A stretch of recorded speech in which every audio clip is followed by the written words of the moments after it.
একবার না পারিলে দেখো শতবার, এই কথাটা আমি সবসময় বিশ্বাস করি। তাই আমি একবারে যে কোনো জিনিস না পারলেও সেটা বারবার চেষ্টা করে পারফেক্ট করার চেষ্টা করি। প্রতি বছর দোকানের মতো পারফেক্ট বুন্দিয়া বানানোর পরেও আমি এবছর প্রথমবারই বুন্দিয়া বানাতে গিয়ে ফেল খেয়ে যাই। বুন্দিয়া একবার বানিয়ে ফেল খেয়েছি তো কি হয়েছে, বারবার চেষ্টা করে পারফেক্ট করার চেষ্টা করব। আর আজকে টিপস সহ পারফেক্ট বুন্দিয়ার রেসিপিটা শেয়ার করছি। একটি বাটিতে আমি 3 চামচ বেসন নিয়েছি আর এই বেসনটা আমি 2 থেকে 3 বার চেলে নিয়েছি ভেতরে যাতে কোনো ময়লা না থাকে। বাজার থেকে বেসন কিনে আনার পর সেই বেসনে কিন্তু অনেক ময়লা থাকে, এর জন্য ভালোভাবে চেলে নিতে হবে। তো বাটিতে আমি বেসন দেওয়ার পর পরিমাণ মতো লবণ দিয়ে নরমাল পানি একটু একটু করে দিয়ে ঘন একটা ব্যাটার তৈরি করে নিয়েছি। বেসনের ব্যাটারটা অনেকটা মসৃণ করতে হবে, এর জন্য পানি আর বেসনটা অনেক সময় যাবত মিশাতে হবে যাতে ভেতরে কোনো বাবলস না থাকে। বুন্দিয়ার জন্য বেসনটা একদম রেডি হয়ে গিয়েছে। এবার কড়াইতে তেল দিয়ে বেশি করে গরম করে নিতে হবে। এর আগে আমি যে ভুলটা করেছিলাম, তেলটা বেশি গরম না হতে বুন্দিয়া দিয়েছিলাম, যার কারণে বুন্দিয়া যেভাবে পড়েছে ওইভাবেই ভাজা হয়েছে, একদমই ফুলেনি। তো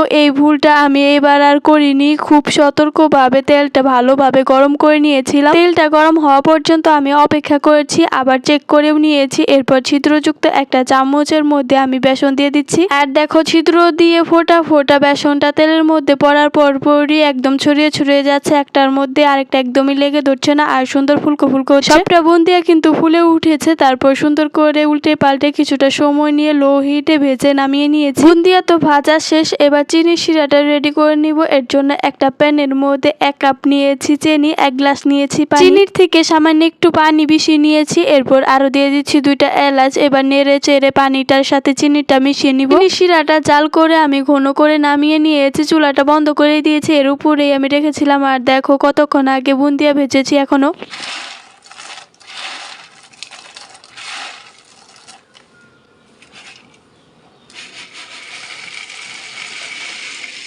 মুচমুচে রয়েছে, একদম ভাজার পর যেভাবে রেখেছি ঠিক সেইভাবেই রয়েছে। আর বুন্দিয়াগুলো একটাও কিন্তু চেপে যায়নি, সবগুলো ফুলকো ফুলকো ছিল। বুন্দিয়াগুলো চিনি শিরা মধ্যে দিয়ে নেড়ে চেড়ে মিশিয়ে নিচ্ছি। তারপর আমি রেস্টে রেখে দিয়েছিলাম। আর এই তো রেস্টে রাখার পর বুন্দিয়াগুলো চিনি শিরা খেয়ে একদম রসালো হয়ে গিয়েছে, একদম কিন্তু রেডি আমার বুন্দিয়া। দেখেই তো বুঝতে পারছো বুন্দিয়াগুলো কতটা ঝরঝরে রসালো হয়েছে। আর বুন্দিয়াগুলো এখনো কিন্তু ফুলকো ফুলকোই রয়েছে, একদম পারফেক্ট বুন্দিয়া হয়েছে। এই তো বুন্দিয়াগুলো আমি চাপ দিয়ে ভেঙেও দেখিয়ে দিচ্ছি, একদম রস খেয়ে কিন্তু টুবু টুবু হয়ে গিয়েছে। আজকের বুন্দিয়া দেখে বাসায় যদি তোমরা 2-1টা টিপস ফলো করে এইভাবে বুন্দিয়া বানাও তাহলে কিন্তু দোকানের মতো পারফেক্ট ঝরঝরে রসালো বুন্দিয়া বানাতে পারবে। বুন্দিয়াগুলো খেতেও কিন্তু ভীষণ মজা হয়েছিল। তোমরা বাড়িতে অবশ্যই ট্রাই করো। আজকের ভিডিও এ পর্যন্তই। আল্লাহ হাফেজ।